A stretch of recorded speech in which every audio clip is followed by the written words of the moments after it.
Olá pessoal, tudo bem? O tópico da aula de hoje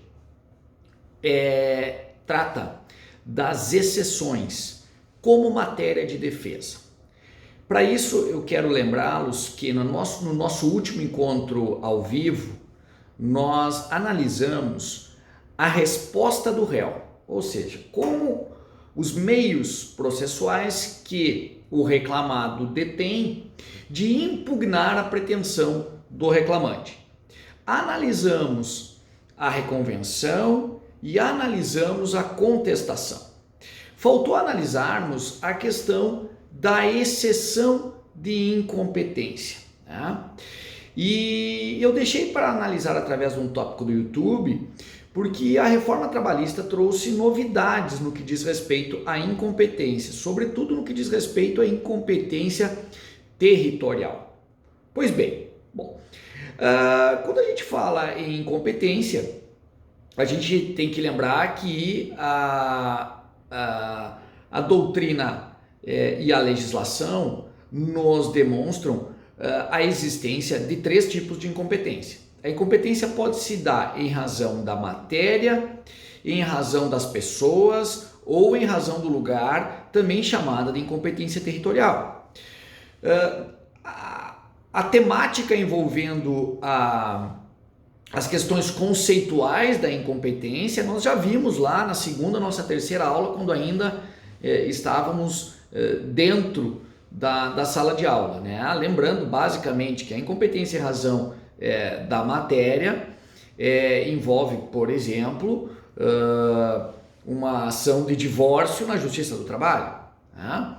A incompetência em razão das pessoas é uma ação trabalhista movida, por exemplo, por um servidor público estatutário, né? Então, quer dizer, nesses casos, admitidamente, ou uma incompetência em razão da matéria ou uma incompetência em razão das pessoas, porque a Justiça do Trabalho, no primeiro momento, não é competente para analisar a temática de direito de família e tampouco questões trabalhistas envolvendo servidores públicos estatutários, né? Nós temos as questões bem delimitadas no artigo 114 da Constituição Federal. E quando a gente fala em incompetência territorial, é quando a vara do trabalho não é competente para analisar aquela ação trabalhista, né? A matéria está ok, a pessoa, o reclamante, está ok, mas aquela vara do trabalho não é competente para analisar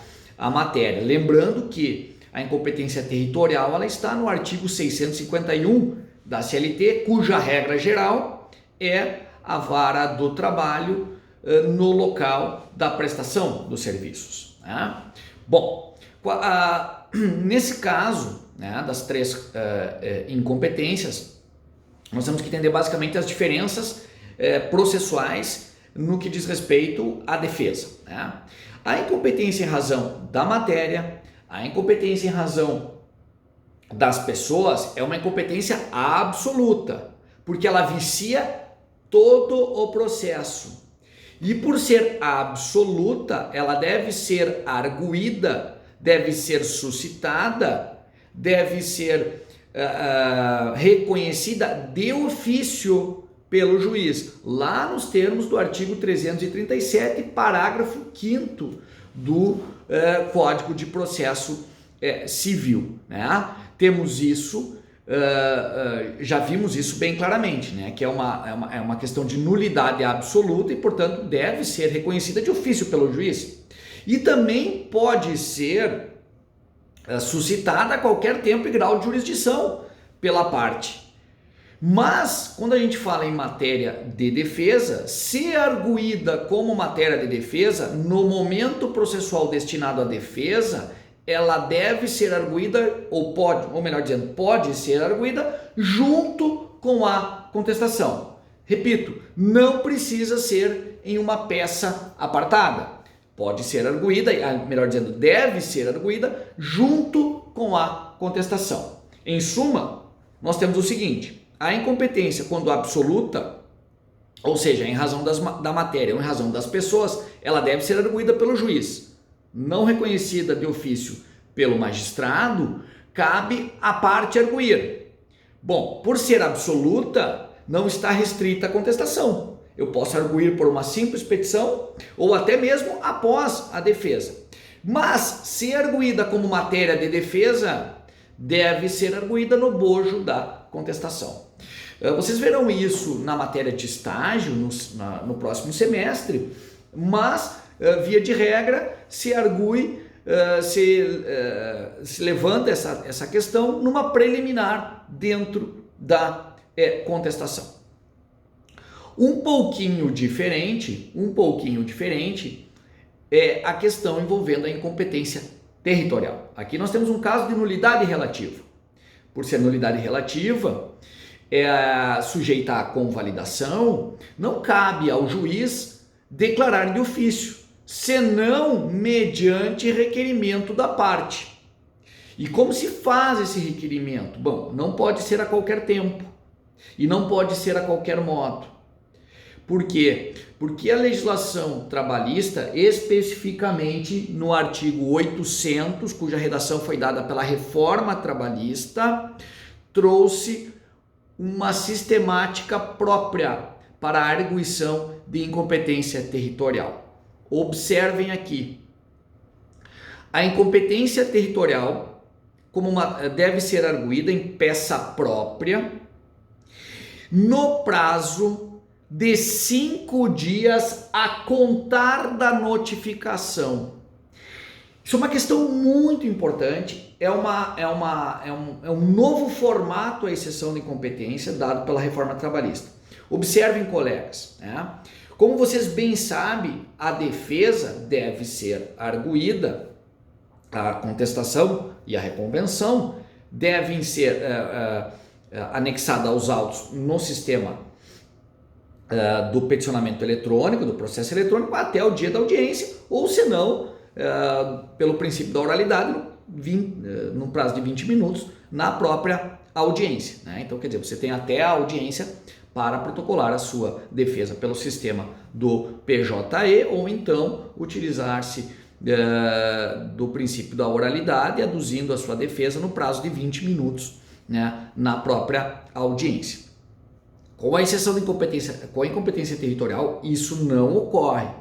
Por quê? Porque o artigo 800 expressamente estipula que o prazo para se arguir a incompetência territorial é de 5 dias a contar do recebimento da notificação. Como não cabe a declaração de ofício, se a parte não arguir no prazo previsto no artigo 800, aquela vara do trabalho que inicialmente era incompetente passa a ser competente. Querem ver um exemplo? Imaginamos o seguinte, uma situação da regra geral do artigo 651, competência vara do local da prestação do serviço. O empregado trabalhava numa determinada empresa aqui em Passo Fundo, é demitido por situação diversa, se muda para a cidade de Soledade e lá ajuiza a sua ação trabalhista, na vara do trabalho de Soledade. Bom, nitidamente temos um caso de incompetência territorial, porque aplicando-se a regra geral do artigo 651, teríamos que a vara do trabalho competente para apreciar essa reclamação trabalhista é uma das varas do trabalho da Justiça do Trabalho de Passo Fundo. Bom, caso clássico de incompetência territorial. Quando o reclamado for notificado da existência dessa ação trabalhista, notificado para comparecimento à audiência, começa a fluir o prazo de 5 dias. Não é 5 dias da juntada do mandado devidamente cumprido, é da notificação. Se ele quiser arguir a incompetência territorial, ou seja, tirar o processo da vara do trabalho de Soledade e encaminhá-lo a uma das varas do trabalho de Passo Fundo, como é a regra do artigo 651, ele tem que fazer isso no prazo de 5 dias através da exceção de incompetência. Na exceção de incompetência não se discute o mérito da ação trabalhista, mas apenas a competência, ou melhor dizendo, a incompetência da vara do trabalho no qual a ação foi originalmente proposta.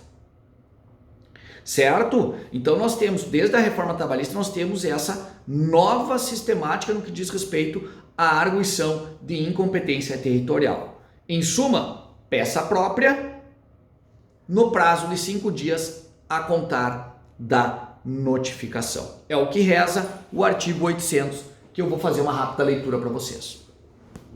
Apresentada a exceção de incompetência territorial, e aqui vejam só, no prazo de 5 dias a contar da notificação, antes da audiência em peça que sinalize a existência desta exceção muito claramente, né? Quer dizer, você não pode protocolar até a audiência, você tem o prazo de 5 dias em peça que sinalize a existência desta exceção, ou seja, na peça própria, seguir-se ao procedimento estabelecido nesse artigo. E aí, qual é o procedimento? Bom, apresentada, aí nos termos do parágrafo 1º, né? Protocolada a petição, o processo é suspenso, não se realiza aquela audiência que está prevista no artigo 843 até que se decida a exceção. Parágrafo 2º. Os autos serão imediatamente concluídos ao juiz, que intimará o reclamante, esse existente, eventuais litisconsortes. É o que prevê o parágrafo 2º. Ainda o parágrafo 3º traz a possibilidade da produção de prova, se for o caso, se entender necessária a produção de prova oral, aí haverá uma designação de audiência.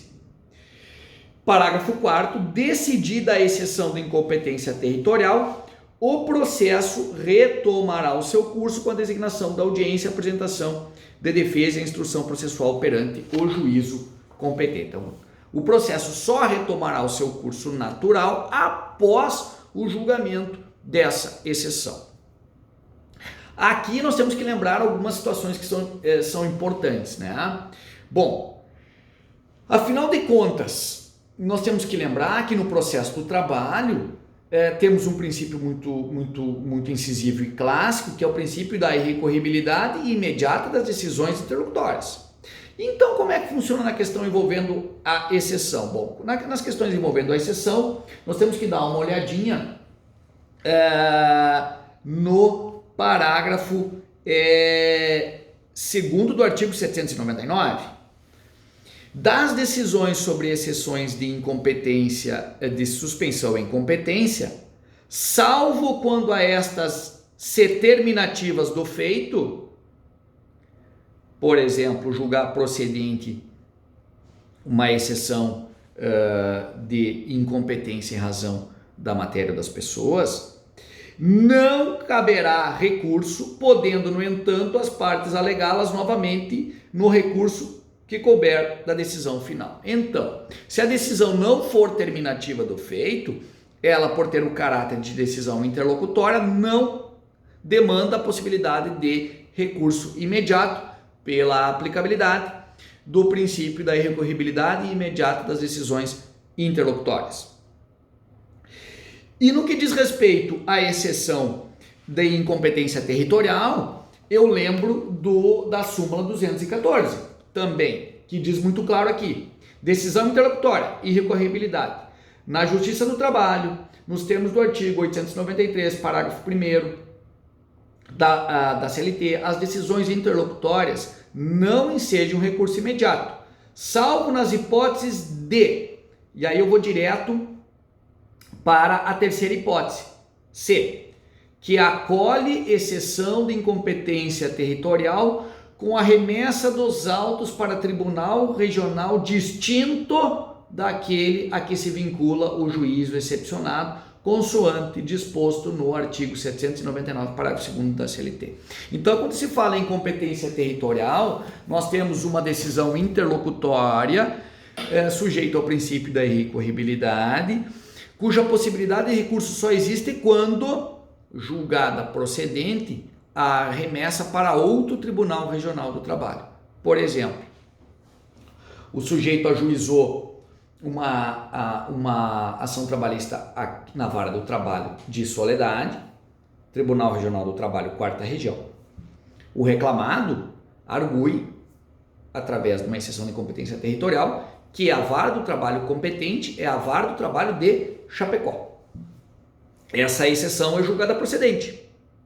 E os autos, portanto, saem da vara do trabalho de Soledade e são encaminhados à Vara do Trabalho de Chapecó. Chapecó, Santa Catarina, Tribunal Regional do Trabalho da 12ª Região. Portanto, aquilo que está, a incidência daquilo que está na súmula 214, ou seja, a remessa dos autos para Tribunal Regional distinto, quer dizer, sai do Tribunal Regional do Trabalho da 4ª Região, passa para o Tribunal Regional do Trabalho da 12ª. Nesse caso, cabe recurso.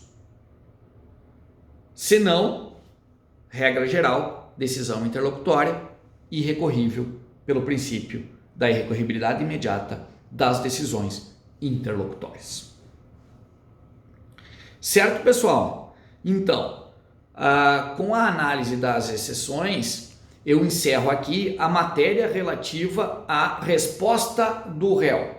Na próxima aula, faremos uma abordagem acerca do Instituto Jurídico das Provas no Processo do Trabalho. Fico aqui, tchau, tchau e até o nosso próximo encontro.